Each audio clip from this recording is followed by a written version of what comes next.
Hey there traders, checking in on the stock market today. So it started with volatility in the wee hours of the morning. I was awakened at 5 a.m. and once a trader looks at a chart and sees volatility at 5 a.m., there is no going back to sleep. The dollar was bouncing, gold and silver were dumping, the broader market S&P 500 futures were dumping, and Bitcoin was pulling back significantly as well. In the end, another lesson for market participants to short any dollar strength and buy any market weakness. Eventually, a lot of people are going to get burned, but today's not that day. Let's look at it. Introducing the Chart Guy's Swing Report, a weekly digital publication that uses technical analysis to identify long-term market opportunities.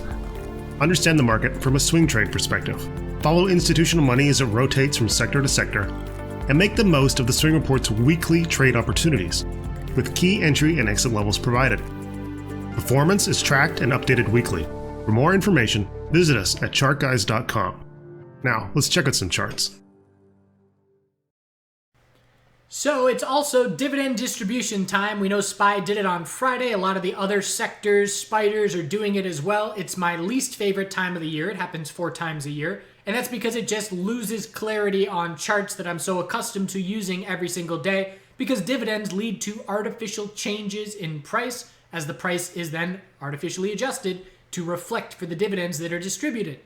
So that comes into play today. If I look at the SPY daily time frame, I say 363.26 was our daily high or low. We just broke that level. We lost the daily uptrend. But if you look at the S&P 500 cash levels, which have nothing to do with dividends or anything like that, 36.33 support held. And if you look at SPY adjusted for the dividend, support held. So we are still in a daily high or low pattern. The bulls significantly bought the dip. And again, it's the kind of repetitive action where people are getting trained to do the same thing every time. And one time, it's not going to play out that way. And a lot of people are going to buy a dip that leads to a 5% drop. And it's just, we got to be cautious against that. You can be looking to buy every dip, just use stop losses, because one of the times that dip is going to be a bear flag that sees a big time follow through down. So the S&P 500 futures has clarity for me here, and that's because it's a 4-hour equilibrium shaping up. We've got our high, our low of the dump, and a very significant bounce. We have a very huge range. We've got some price discovery going on, and we're looking for that 4-hour lower high to be set overnight. And if we consolidate overnight at all or into the morning, we're going to be looking for a 4-hour high or low compared to the low of today.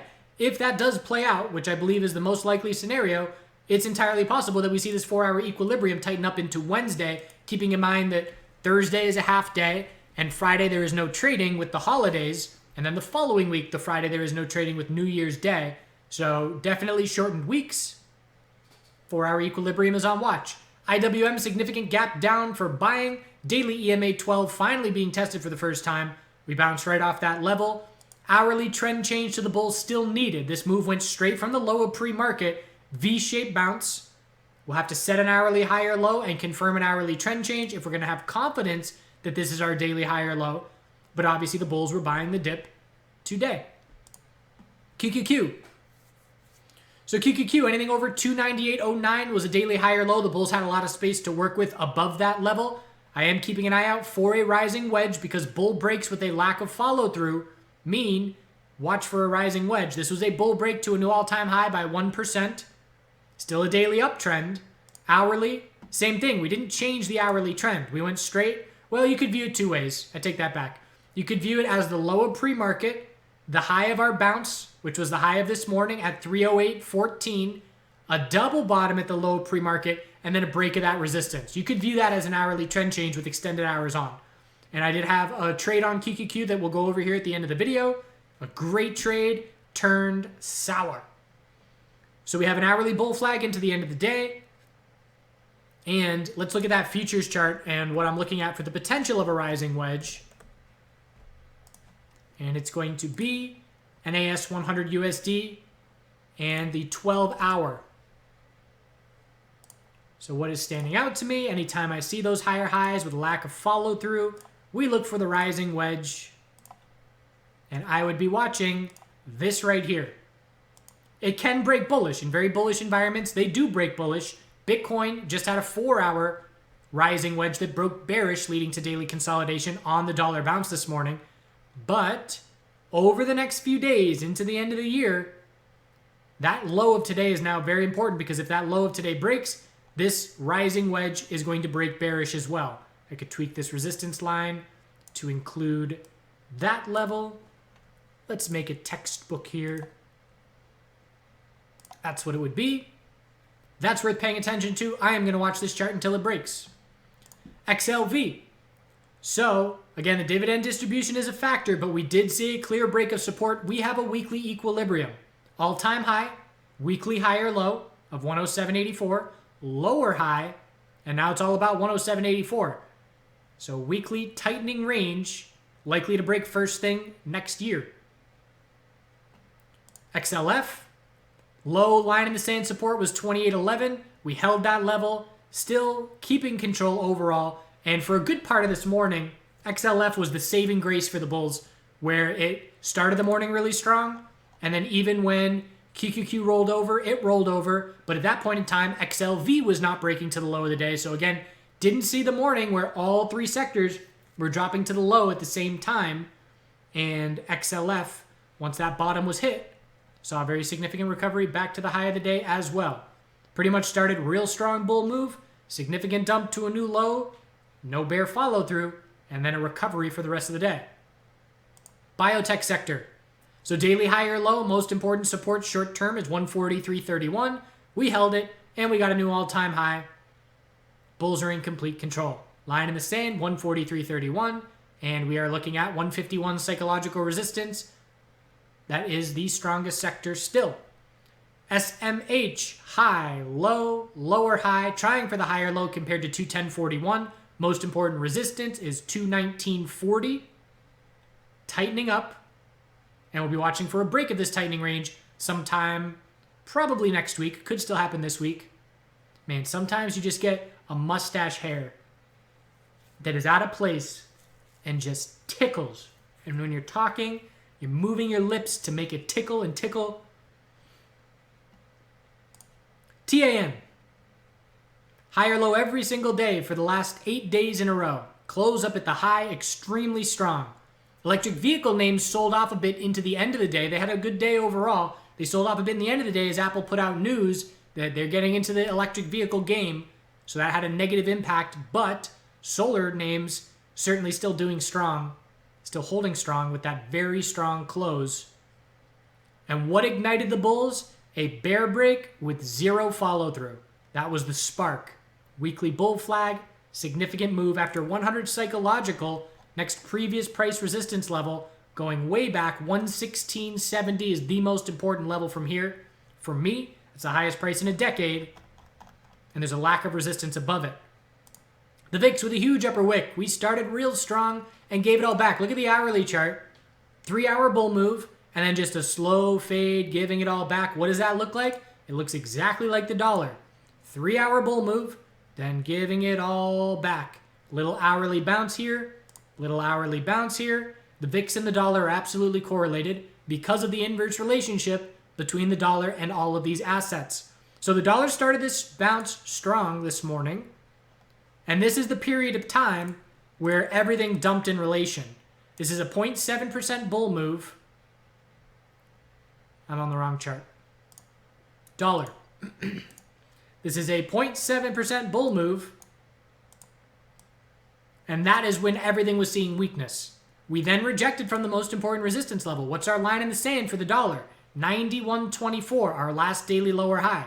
We pulled back from just above 91, did not break the daily lower high, rejected from daily EMA resistance, and then just gave the move entirely back. Again, every time this happens, people just have it ingrained in their brains. Short every dollar bounce, buy every market dip, and one time it's not going to work in a massive way. Who knows when that'll be? Maybe it'll work 10 more times before then. So for the VIX, we're watching the 4-hour time frame, and we're looking for a higher low. Inverse to the S&P 500 futures chart. We're looking for the 4-hour higher low, then we will look for a 4-hour lower high. I'm more confident in the S&P 500 futures 4-hour chart than I am on the VIX, but I wouldn't be surprised to see them doing inverse things. Same thing for the dollar. we're watching for a 4-hour lower high to be the result of the next dollar bounce due to the size of the pullback that we've seen. And this daily chart cooled off RSI back to 30 from being at 20. Still watching these longer term historical RSI levels, but every time the daily RSI cools off, it does open up the door for another leg down, because the weekly and the monthly, while they are approaching historical RSI levels that see bounces consistently, they're not there yet. And the daily RSI, when it was at 20 on Thursday, we knew that a short-term bounce was very likely, and we got it, and it cooled off RSI. So you're gonna hear the talking heads talking about the second strain of the virus. You're gonna hear them talking about a sell the news event for the stimulus, or unhappy that it was only $600. You're gonna hear them talking about the potential of Brexit coming into play, or the fact that whatever the reason, for me, it's the dollar was due for a daily bounce. So you can point to whatever fundamental reason. All of those fundamental reasons haven't meant anything while the dollar has been weak. So the talking heads and the general public point to the headlines. I point to the dollar and say the dollar's RSI on the daily was at 20. We're looking for a short-term bounce to cool it off, and a little bit of fear helping that bounce take place. Metals.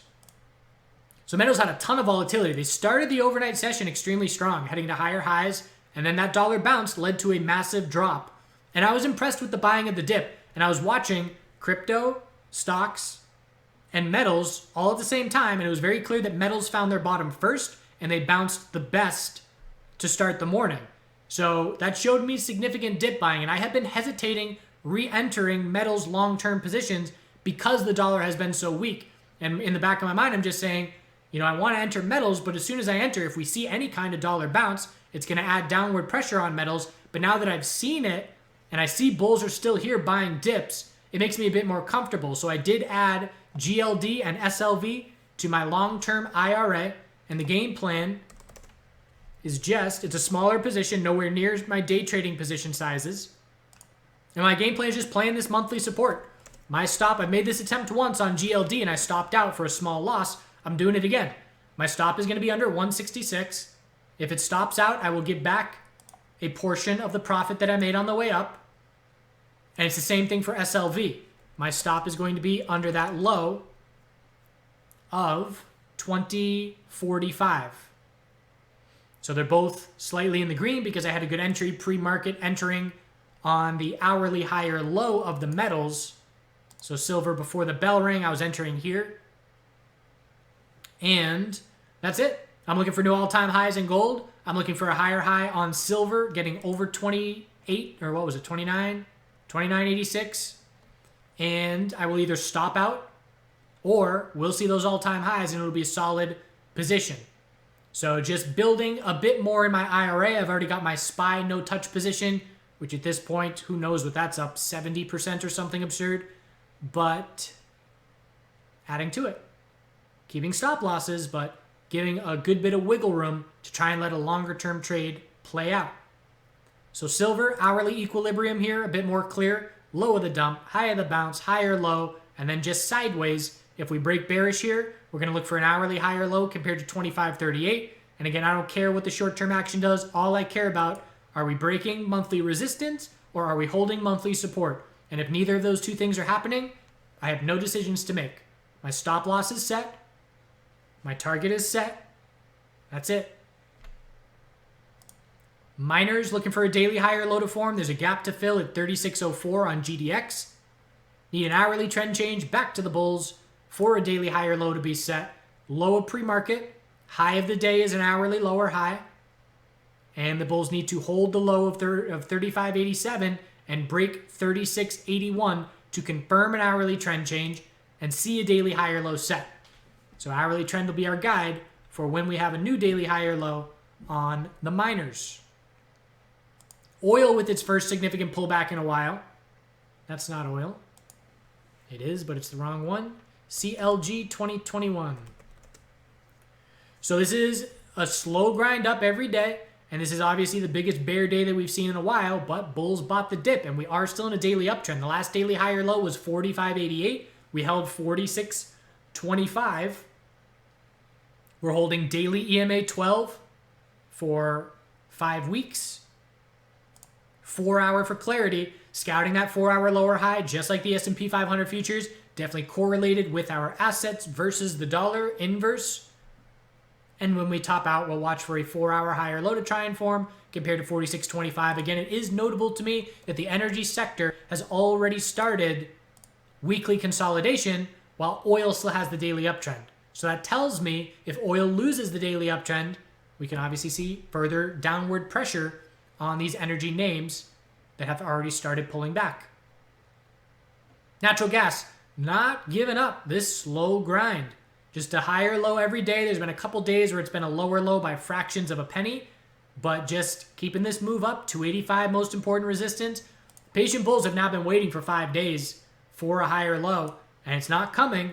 And again, when I am in that position, let's say I wanted a natural gas bull entry here, and I'm saying come back to 255 or 250 and give me an entry, two things happen.